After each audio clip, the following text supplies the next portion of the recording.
हमारे भारत की अर्थव्यवस्था सिर्फ गोल्ड पर टिकी हुई है। जी हाँ, आपने बिल्कुल सही सुना। हमारे भारत की अर्थव्यवस्था सिर्फ गोल्ड पर टिकी हुई है। आप जो नोट वस्तु की खरीदी बिक्री के लिए इस्तेमाल करते हैं, वह सिर्फ एक कागज है। गवर्नमेंट के एक सिग्नेचर के भरोसे पर उस नोट की वैल्यू बनी हुई है। सोने का मूल्य हजारों साल पहले था है और आगे भी जब तक मानव पीढ़ी जीवित है तब तक रहेगा। सरकार खुद देश की अर्थव्यवस्था न बिगड़े, इसके लिए नोट की बराबर गोल्ड स्टोर करके रखती है, क्योंकि महंगाई को कम ज्यादा कर सके और इससे देश में आर्थिक समतोल बना रहता है। पर सरकार हमें क्यों लगातार डिजिटल गोल्ड बॉन्ड स्टॉक इसमें निवेश करने के लिए बताते हैं? देखिए, अब ये सब डिजिटल एसेट है। इससे हमारे हाथ में फिजिकल गोल्ड तो कुछ नहीं है। सरकार हमें सिर्फ एक डिजिटल फॉर्म के रूप में हमें गोल्ड सेफ्टी देती है। इसके बेनिफिट भी है और नुकसान भी। बेनिफिट की बात करें तो हमें डिजिटल गोल्ड घर में या बैंक में रखने की ज़रूरत नहीं पड़ती।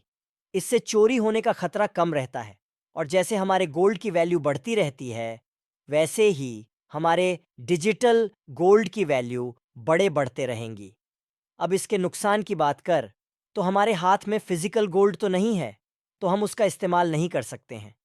दूसरी बात, ये सिर्फ सरकार से आपको एक गारंटी के साथ गोल्ड की सेफ्टी प्रोवाइड करते हैं।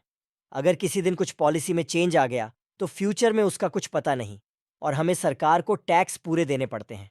इसलिए इन्वेस्ट करने में निवेशकों को बहुत कन्फ्यूजन रहता है। सोने के प्रति स्त्रियों का बहुत ही ज़्यादा लगाव रहता है और बढ़ती मांग के कारण सोने के भाव भी आसमान छूने लगे। अभी इस बढ़ती कीमत में सोना खरीदें या नहीं, तो इसका जवाब है बिल्कुल खरीदें, क्योंकि सोना एक अपने आप में सुवर्ण धातु है। उसकी कीमत आज से हजारों साल पहले जैसे बढ़ी है, वैसे ही आगे भी बढ़ती रहेंगी, क्योंकि सरकार इसको कम होने नहीं दे सकती। इन्वेस्टमेंट की बात करें तो आप ज़्यादा से ज़्यादा फिजिकल गोल्ड में इन्वेस्ट करें, क्योंकि वह एक रियल वैल्यू गोल्ड है जिसकी आप कीमत दे रहे हो। वह चीज़ आपके हाथ में है और आप उसका उपभोग भी ले सकते हैं, सिर्फ एक कागज़ के टुकड़े पर या डिजिटल गोल्ड में।